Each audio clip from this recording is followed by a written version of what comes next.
Hello, hello, hello, hello, hello. May God love you. Well, thank you.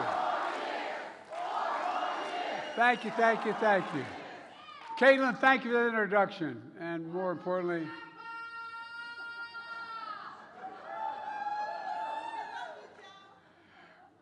thank you for that introduction and for your courage, if you're back there, your courage and to share your story. That's not an easy thing to do. You know, Caitlin represents millions of women who are enduring unbearable pain and cruelty because of Donald Trump. Sadly, it's pain and cruelty that millions of women in Florida now face. You know, but as I said, as she just said, it's not inevitable. It's not inevitable. We can stop it. When you vote, we can stop it. And thanks to Representative Kathy Castor. There she is. Stand up, Kathy. Kathy's doing an incredible job in Congress, and is a great, great friend. Thanks for riding over with me from the airport. You know, the worst sentence in English language these days is, the president's at the airport. Means you got to show up, you know. But anyway, thank you. And I want to thank Debbie, our next U.S. Senator. Deb, stand up.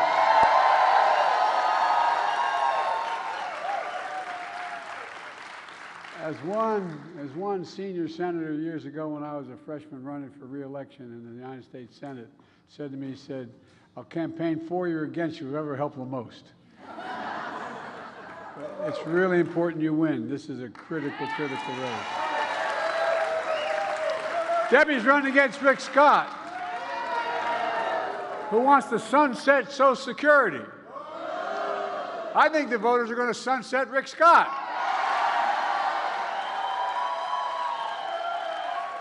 It's important, man. And thanks to all of you here today. It's good to be at a community college. Matter of fact, my wife's been campaigning all over the country with me between classes. My wife still is a full-time professor at Northern Virginia Community College. If you lost your phone, get that man his phone. He's going to be in trouble, or that woman her phone. She's teaching this very day, Jill is. Community college, as she often says, is one of the best-kept secrets in America. You know, I really mean it. You know, if I have my way in the next 4 years, I'm going to make community college free. And it'll grow the economy. It won't cost the taxpayers. Look, next week, one of the nation's most extreme anti-abortion laws will take effect here in Florida. It's criminalizing reproductive health care before women even know whether they're pregnant. I mean, this is bizarre. You can put a doctor in prison if he takes care of a patient, as you just heard some version of from Louisiana. You know, this extreme Florida law is going to impact 4 million women in the state of Florida. Florida is one of the 21 states in America where you can't get access you need for care. This adds up to 1 in 3 women throughout the United States of America have this limitation. For 50 years, the court ruled that there was a fundamental constitutional right to privacy. But 2 years ago, that was taken away. Let's be real clear. There's one person responsible for this nightmare, and he's acknowledged and he brags about it, Donald Trump. In fact, Trump's bragged about it overturning Roe v. Wade, which meant there's no federal right. No decision can be made. All those decisions made at the state level. A lot of people don't even know that and don't focus on it. So every state can make a decision. Well, you know, now Trump says the law is, quote, working the way it's supposed to. Trump goes on to say individual state laws are working, his words, brilliantly. Brilliantly. It's a 6-week ban in Florida. It's really brilliant, isn't it? Even before women know they're pregnant. Is that brilliant? Look, just take a look at Arizona. It goes all the way back to 1864, before Arizona was even a state, before women had the right to vote, concluding that that's the law of the land in Arizona. And today, MAGA Republicans refuse to repeal that ban in Arizona. Trump is literally taking us back 160 years. He says it's up to the states. And this is all about states' rights. But he's wrong. The Supreme Court was wrong. It should be a constitutional right in the federal Constitution, a federal right. And it shouldn't matter where in America you live. This isn't about states' rights, it's about women's rights. Well, I mean this. Look, folks, look. Now he's worried the voters will hold him accountable for saying he's responsible for getting Roe v. Wade overturned. Donald Trump is worried voters are going to hold him accountable for the cruelty and chaos he created. Folks, the bad news for Trump is we are going to hold him accountable. We are. He should be held accountable. He should be accountable for states enacting extreme laws that put IVF treatments at risk for women desperately trying to have families. Voters are going to hold Trump accountable for women being turned away from emergency rooms like my introducer was. Forced to travel hundreds of miles to get basic health care. Forced to go to court to plead for help to protect herself and her ability to have children in the future. Folks, voters are going to hold Trump accountable. When women are told by extreme politicians and judges to wait, get sicker and sicker, to the point where your life is determined and be in danger. Pregnant women in America are at risk, particularly black women in America. No, that's the statistic. Data shows they're already too likely to die from complications at birth. I believe voters are going to hold Trump accountable when family members and doctors are threatened with prosecution for trying to help them. Not only that, I believe voters are going to hold Trump accountable and his MAGA's extremist friends to prevent all women in America from getting safe and effective medication like methylprostone, approved by the FDA 20 years ago. They're trying to outlaw that now. For 50 years, the court had recognized that women in America had a fundamental constitutional right, and then Trump took it away by the deal he made. Now in America today, in 2024, women have fewer rights than their mothers and their grandmothers had because of Donald Trump. Look, I don't think we're going to let them get away with it, do you? No! And folks, in a sense, I don't know why we're surprised by Trump. How many times does he have to prove we can't be trusted? Trump bragged how proud he was to get rid of Roe v. Wade over. He took credit for it.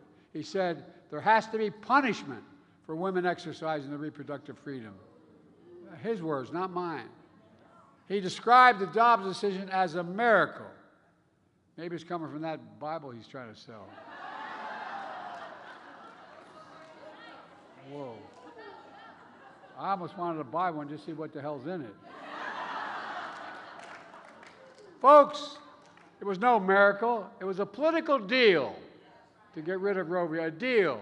Political deal he made with the evangelical base of the Republican Party to look past his moral, if they look past his moral and character flaws in exchange for his commitment to appoint justice to the Supreme Court who would overturn Roe.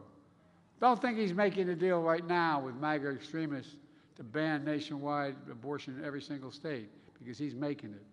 In fact, the MAGA majority in the House of Representatives has introduced three separate bans to ban choice nationwide in every single state, based on the state, each state. These bills have overwhelming support of Republicans in Congress. But know this, as long as I have the power of the presidency, it's never going to happen.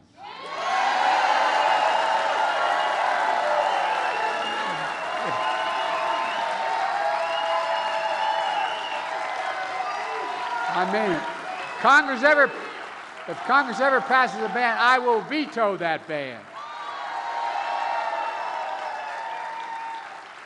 Elected Democratic Congress, Kamala and I will make Roe v. Wade the law of the land again. Let's be clear. The overturning of Roe v. Wade also puts at risk broader rights of privacy for everyone. If you think I'm exaggerating, here's what Justice Thomas wrote in his concurring opinion in Roe v. Wade. He wrote that the future cases of the court should reconsider all substantive due process precedents from Griswold. Griswold legalized the use of contraception. And Obergefell legalized same-sex marriage. Justice Thomas means it, and so does Donald Trump. Again, here's what that means. the right to make the best decisions for your health, the right to use birth control, the right to marry the person you love. All that's at risk now because it's no longer viewed by some of our good friends in the court as a constitutional guaranteed right. Are we going to let that happen?